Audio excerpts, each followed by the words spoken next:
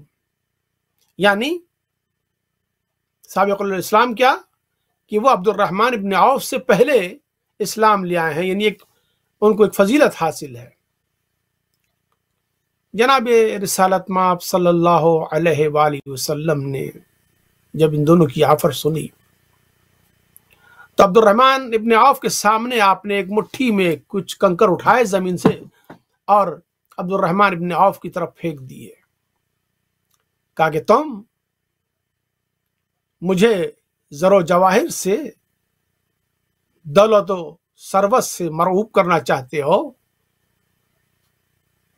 تمہارے اس دولت و ثروت، تمہاری اس آفر کی پیشکش کی حیثیت ان کنکروں سے زیادہ نہیں ہے. اور آپ نے انتہائی غیظ و غضب اور غصے کا اظہار کیا. نتیجہ یہ ہوا کہ صحابہ کرام اس بات کو سمجھ گئے کہ رسول اللہ ہم میں سے تو کسی کا سیدہ سے عقد نہیں کریں گے. چنانچہ ایک دن بیٹھے ہوئے تھے مسجد نبوی میں صحابہ کرام، اور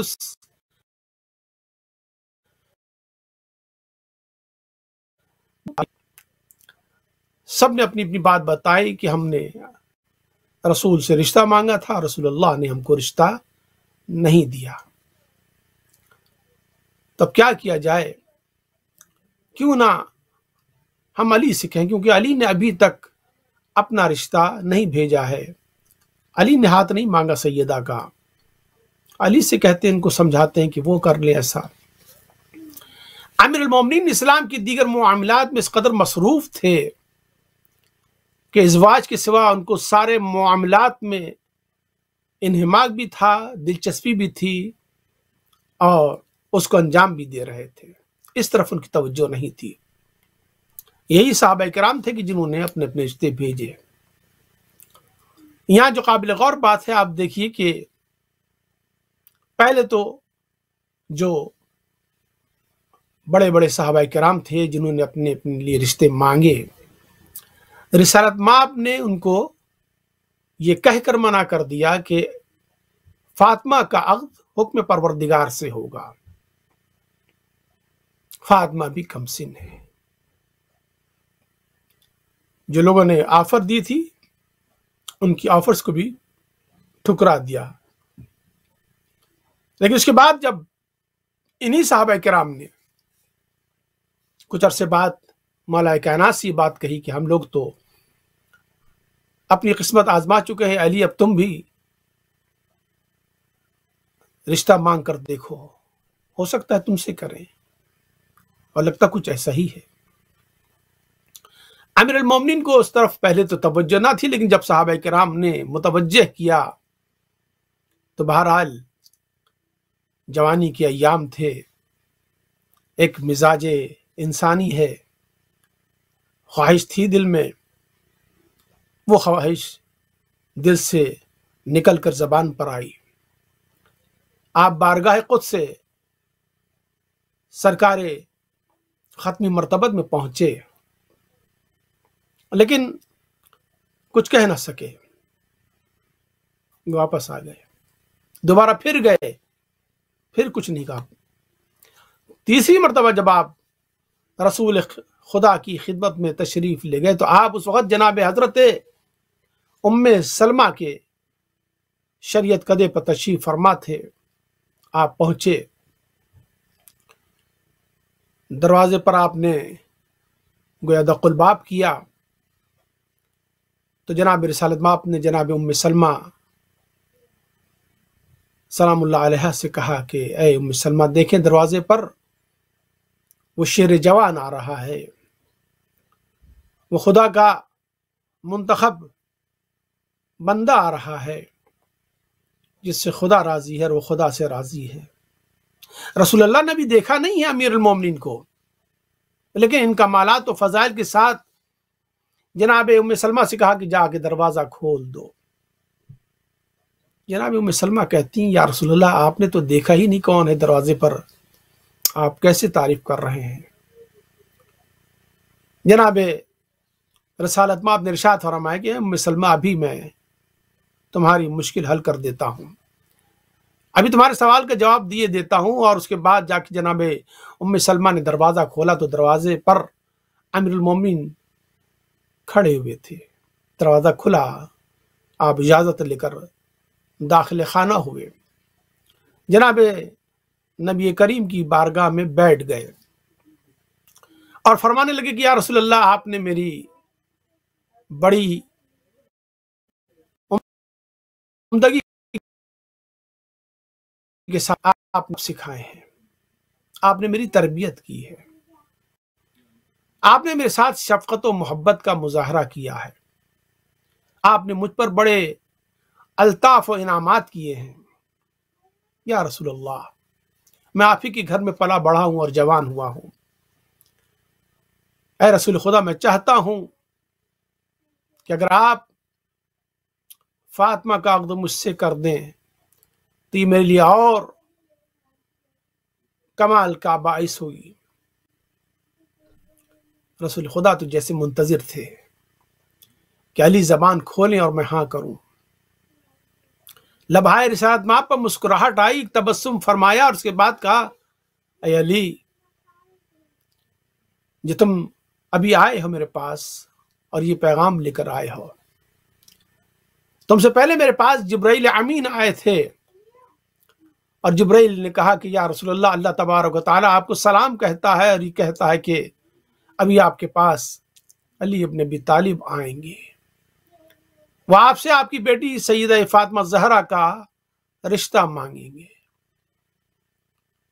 اے محمد صلی اللہ علیہ وآلہ وسلم، فاطمہ کے لیے علی سے بڑھ کر کوئی کفر نہیں ہو سکتا، علی کے علاوہ کوئی ہو ہی نہیں سکتا فاطمہ کا ہمسر، لہذا آپ ہاں کر دیجیے گا۔ گویا رشتہ علی کا تھا، ہاں خدا کرا رہے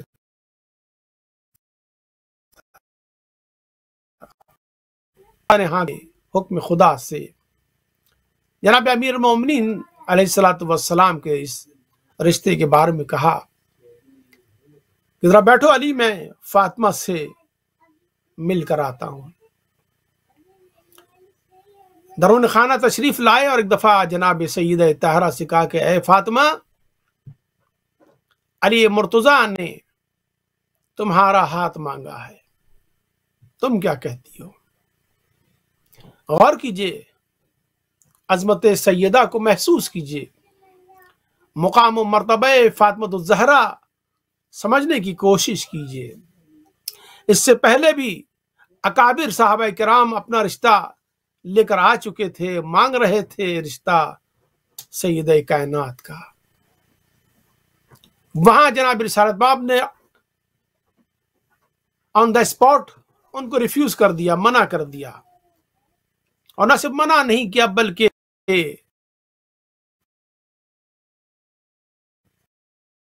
اظہار اور ایکسپٹ نہیں کیا۔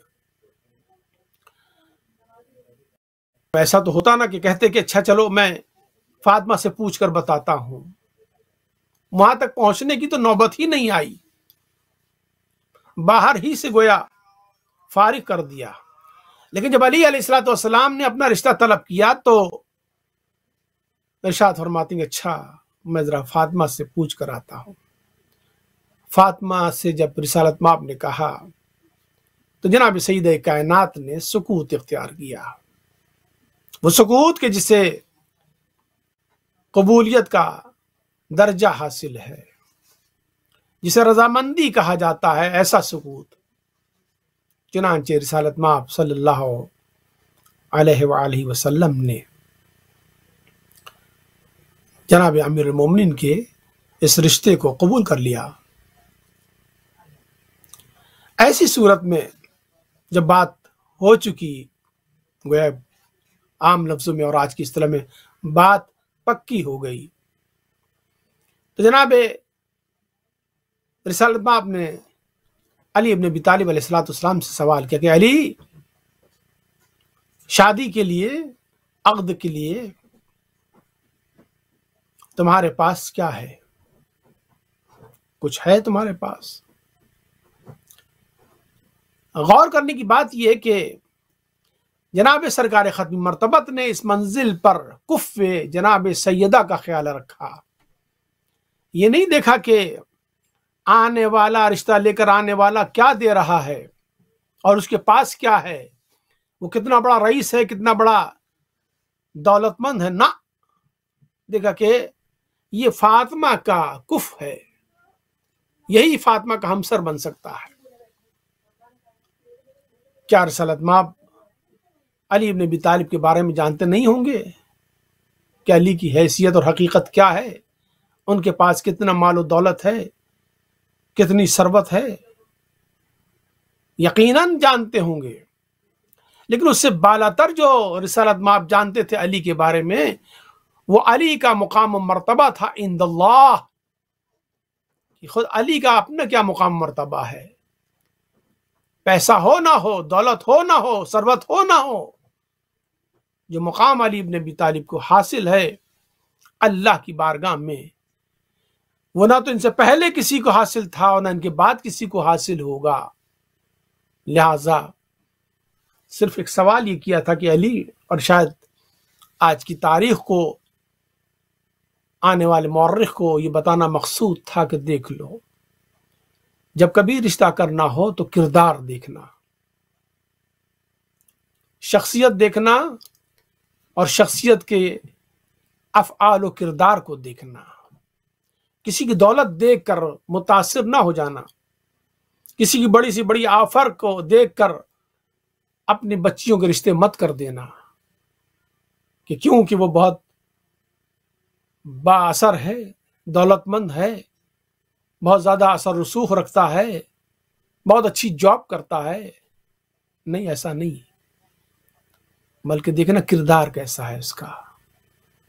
علی کردار انسان مل جائے تو وہاں پر رسالت مآب سکوت اختیار کرتے ہیں اور بیٹی کو حوالے کرتے ہیں. تو جب پوچھا جناب امیر المومنین سے کہ علی تمہارے پاس کیا ہے، کہا یا رسول اللہ آپ جانتے ہیں میری کیفیت کو، میرے پاس ایک تلوار ہے، میرے پاس ایک اونٹ ہے، اور میرے پاس ایک زرہ ہے. 3 چیزیں کل کائنات علی میں نظر آتی ہیں. جناب رسالت مآب نے ارشاد فرمایا کہ اے علی، تلوار تو تمہارے لیے ضروری ہے اس لیے کہ تم مرد میدان ہو، تلوار کے دھنی ہو، مجاہد راہ خدا ہو، جہاد فی سبیل اللہ کے شہ سوار ہو، تو تلوار تو تمہارے پاس ہونا ہی چاہیے، یہ تو تم سے جدا نہیں ہو سکتی ہے. اور اس کے بعد دوسری اہم ترین چیز جو تمہارے پاس ہے وہ اونٹ ہے. یہ اونٹ تمہارے جہاد راہ اسلام میں بھی کام آئے گا، اور آتا ہے کہ اس پر بیٹھ کے تم سفر کرتے ہو، اس کے ذریعے سے تم کنویں سے پانی کھینچتے ہو، اپنے گھر والوں کے لیے پانی فراہم کرتے ہو، اور اسی کے ذریعے سے تم آذوق حیات مہیا کرتے ہو. لہذا اونٹ بھی تمہارے پاس رہنا چاہیے. اب لے دے کر ایک چیز رہ جاتی ہے اور وہ ہے زرہ. تو علی تم کو زرہ کی ضرورت نہیں ہے، تمہیں زرہ کی کوئی بھی چندہ ضرورت نہیں ہونی چاہیے. زرہ وہ پہنے کہ جسے راہ خدا میں زخمی و مجروح ہونے سے خوف آتا ہو، جو دشمن کے وار سے خائف ہو، جو چمکتی تلواروں اور برستے نیزوں سے اپنے آپ کو بچانا چاہتا ہو، اسے چاہیے تلوار. اور تمہارا مزاج یہ نہیں ہے، تم تو دشمن کے سامنے سینہ سپر رہتے ہو.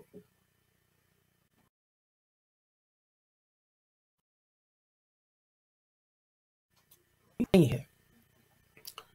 چنانچہ علی تم اپنی زرہ کو بیچ دو. تاریخ میں لکھا ہے کہ جب یہ معاملات اس حد تک پہنچے کہ اب علی اپنی تلوار اپنی زرہ بیچیں گے تو اس زرہ کو حضرت عثمان غنی نے 600 درہم میں خرید لیا. جناب امیر المومنین کو بیچا اور اسے وہ پیسے حاصل کیے. تو بہرحال ایک صحابی نے دوسرے صحابی کے مشکل وقت میں کچھ اس طرح سے مدد کی کہ آپ کی زرہ انہوں نے خریدی تو امیر المومنین کے پاس کچھ پیسے اور آ گئے اور ان پیسوں سے دعوت کا اہتمام کیا گیا، دعوت ولیمہ جو کہ بہت ضروری تھا. عقد نکاح کے بعد دعوت ولیمہ تو بہرحال ہونی تھی، اور اس کے بعد پھر اور کچھ دیگر چیزیں خریدی گئیں.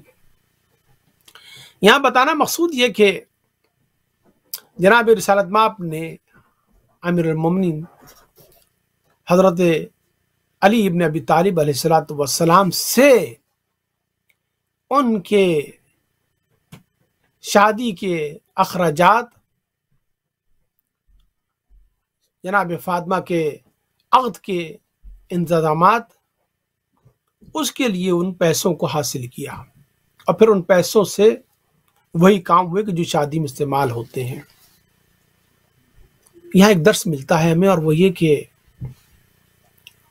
بیٹیوں کی شادی کرتے وقت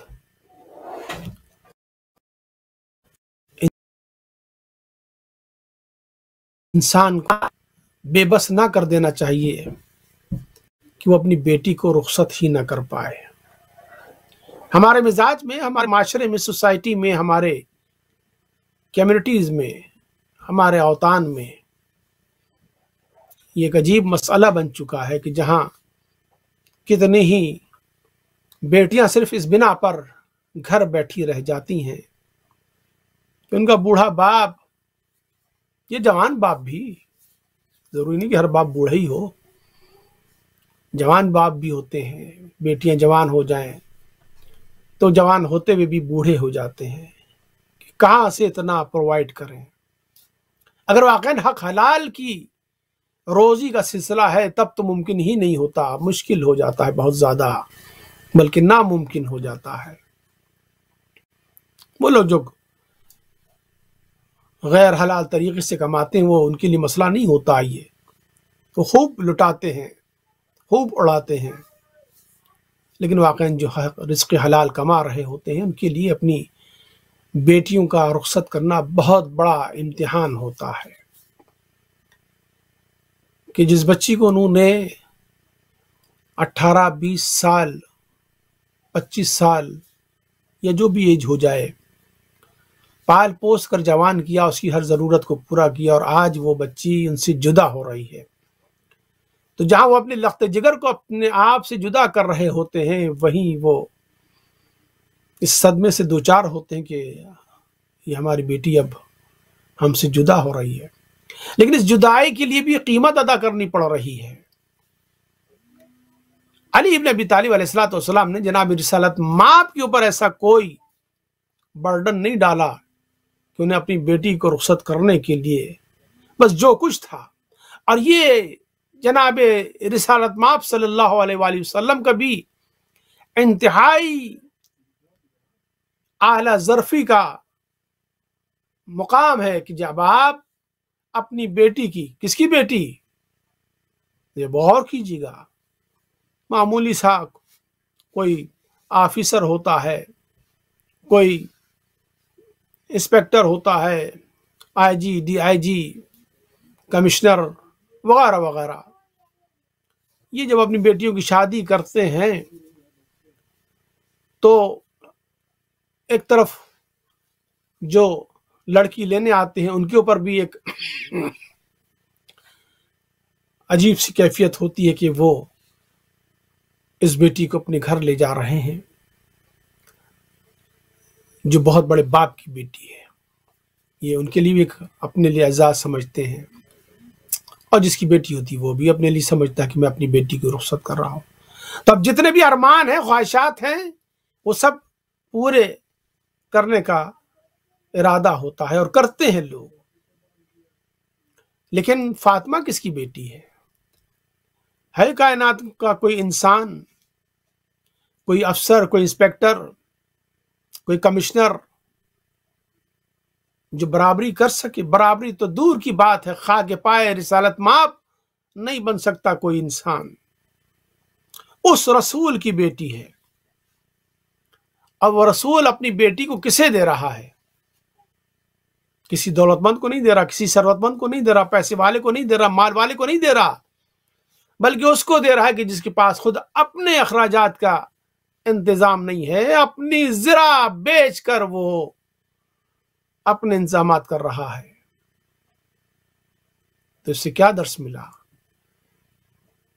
جناب رسالت مآب چاہتے تو بینگ ایک سید الانبیاء، خاتم النبیین، مرسل اعظم، اسلامی فرمانروا، مملکت اسلام کے سربراہ، کچھ تو ڈیمانڈ کر سکتے تھے. اور رسول کی جو بھی ڈیمانڈ ہوتی ہر انسان اس کو بسر و چشم قبول کرتا، اسے اپنے لیے ایک بہت بڑی سعادت سمجھتا، چاہے رسول کچھ بھی مانگ بیٹھتے. ایک تو فاطمہ جیسی بیٹی، پھر رسول جیسا باپ. اب اگر اپنی بیٹی کی شادی کرنا چاہ رہا ہے تو وہ کیا مانگ رہا ہے؟ آج کل جو بڑے گھرانوں کی بیٹیاں لے کر آتے ہیں انہیں معلوم ہے کہ ان کی جتنی بھی، باوجود اس کے کہ وہ لڑکے والے ہیں، دلہا والے ہیں،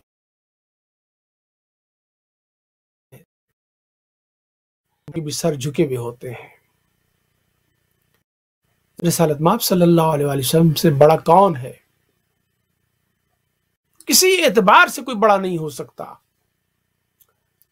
لیکن رسول اللہ نے اپنے اس مقام و مرتبے کو، اپنے اس اسٹیٹس کو، اپنی اس مرتبے کو یوز نہیں کیا. رسول اللہ جانتے تھے کہ میری بیٹی کا کف، فاطمہ کا ہمسر سوائے علی کے کوئی ہو ہی نہیں سکتا، کوئی نہیں ہو سکتا تھا. اور یہ جناب رسالت مآب نے ارشاد بھی فرمایا کہ علی کا کف، فاطمہ کا کف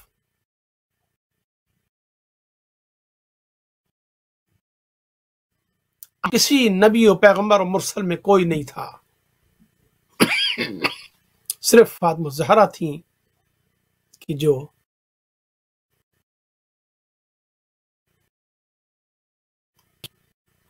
فاطمہ زہرا کا کف بن سکتے تھے. ظاہر کہ یہ دو طرفہ معاملہ ہوتا ہے. چنانچہ جناب رسالت مآب نے جب ہاں کر دی اور امیر المومنین نے انتظامات کیے تو ایک دفعہ جناب رسالت مآب نے خواتین کو حکم دیا، امہات المومنین کو حکم دیا کہ فاطمہ کی عروسی کے لیے، فاطمہ کے عقد کے لیے انتظامات کریں اور فاطمہ کو اسی شان سے رخصت کریں جس شان سے دلہنیں رخصت ہوتی ہیں. لیکن خبردار ایسا کوئی عمل، آیت اللہ ابراہیم امینی نے اس جملے کو نقل کیا ہے کہ خبردار ایسا کوئی عمل نہ کرنا جو خدا کی ناراضگی کا باعث بنے. امہات المومنین کی طرف اشارہ کر کر کائنات کی آنے والی ایک ایک خاتون کو یہ میسج ہے رسول اللہ کا کہ دیکھو شادی بہت بڑی تقریب ہوتی ہے، اور پھر وہ شادی اگر فاطمہ کی ہو، وہ عقد سیدہ کا ہو، تو اس سے بڑھ کر اور کیا تقریب ہوگی. اور پھر جب ایسی عظیم الشان شادی ہو رہی ہو تو اس میں بھی اس بات کا خیال رکھنا انتہائی ضروری ہے کہ خبردار خبردار ایسا کوئی کام نہ کرنا کہ جس سے خدا ناخوش اور ناراض ہو. چنانچہ امہات المومنین نے رسالت مآب کی اس آرڈر کو سنا اور اسی پہ عمل کرتے ہوئے سید کائنات کو انتہائی سادگی کے ساتھ لیکن انتہائی باوقار طریقے سے آپ کو رخصت کیا۔ فاطمہ رخصت ہوئیں، علی کے گھر جانے کے لیے آمادہ ہیں۔ تاریخ بتاتی ہے کہ 1 ذی الحجہ کو آپ کا عقد ہوا اور 24 ذی الحجہ کو آپ کی رخصتی ہوئی۔ اس عرصے میں یہ بہرحال عقد نکاح کے بعد پورے 20-25 دن کا یا 24 دن کا جو فاصلہ تھا، یہ تو وہی بتا سکتے ہیں کہ یہ فاصلہ کیسے طے ہوتا ہے کہ جن کا نکاح ہو گیا اور رخصتی نہ ہو، وہ زیادہ اس کا اظہار کر سکتے ہیں۔ امیر المومنین کے دل میں خواہش تھی کہ فاطمہ اب گھر آ جائیں، لیکن اس بات کا بھی اظہار نہیں کر سکتے تھے۔ کچھ اس قدر شرم و حیا آڑے آ رہی تھی کہ علی اپنے زبان نے کہا کہ اے علی، بڑی خوشی کی بات ہے کہ تم نے فاطمہ سے عقد کر لیا، لیکن اے علی، یہ خوشی تو تب دوبالا ہوگی جب فاطمہ گھر آ جائیں گی، اور فاطمہ بھی باپ کے گھر میں ہے۔ علی کہتے ہیں میں کس طریقے سے کہوں؟ یہ بات جناب بعض روایت میں ام ایمن ہے، بعض میں ام سلمہ ہے، ان تک پہنچی۔ انہوں نے کہا کہ یہ مسئلہ میں حل کر دیتی ہوں۔ یہ خواتین کے معاملات ہیں، یہ خواتین بہتر انداز سے اس کو حل کر سکتی ہیں۔ چنانچہ انہوں نے رسالت مآب سے اس کی سفارش کی۔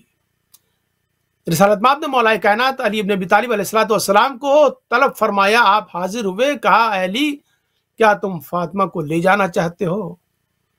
کہ یا رسول اللہ، اگر آپ کی اجازت ہو، اللہ رے اطاعت و فرما برداری علی ابن ابی طالب رسول کے کس قدر مطیع و فرما بردار تھے، کہ اگر آپ کی اجازت ہو۔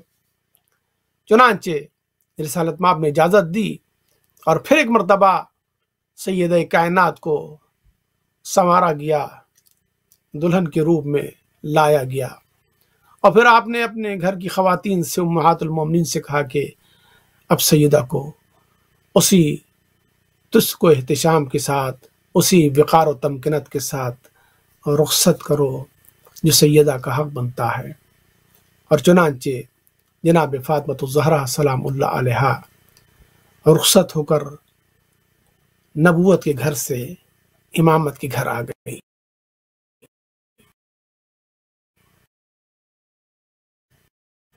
نبوت کے گھر سے چلی تو امامت کے گھر پہنچی۔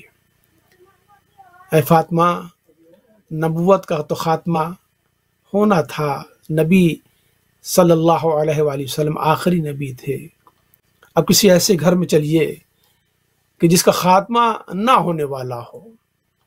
قدرت کہے گی ہاں، ایسا گھر صرف علی کا گھر ہے کہ جہاں امامت کا خاتمہ نہیں ہے۔ جس دن امامت کا خاتمہ ہوگا اس دن کائنات کا خاتمہ ہو جائے گا، رہتی دنیا تک علی کا گھرانہ، امامت کا گھرانہ باقی رہنے والا ہے۔ چنانچہ جناب فاطمہ زہرا تشریف لے آئیں علی ابن ابی طالب کی شریعت کدے میں۔ عقد فاطمہ سلام اللہ علیہ کے حوالے سے بہت ساری باتیں ہیں، ابھی ان کا میں نے مہر تذکرہ نہیں کیا، ابھی میں نے ان کا جہیز کا تذکرہ نہیں کیا، اور بہت ساری باتیں ہیں، لیکن آج کی اس مختصر گفتگو میں یہی مقصود تھا کہ کیونکہ ہمارا تسلسل گفتگو تھا عقد نکاح اور شادی بندھن کے حوالے سے، تو آج ہم نے کائنات کی اس محبوب ترین ہستی کی محبوب ترین بیٹی کا تذکرہ کرنا مناسب سمجھا۔ کاش ہم عقد فاطمہ سے کچھ سبق حاصل کریں اور اپنی زندگی میں سیدہ فاطمہ کے عقد کے اس نور کو پیدا کریں کہ جو ہماری شادی میں ہونا چاہیے۔ پروردگار تمام گھروں کو آباد فرما، جن گھروں میں جوان بیٹیاں ہیں اور ابھی تک ان کا سلسلہ ازدواج نہیں ہو سکا ہے، پروردگار ان کو جلد از جلد اس سلسلہ ازدواج سے منسلک فرما دے، اور ہر بیٹی کو خوشیاں دکھا، ہر بیٹے کو خوشیاں دکھا۔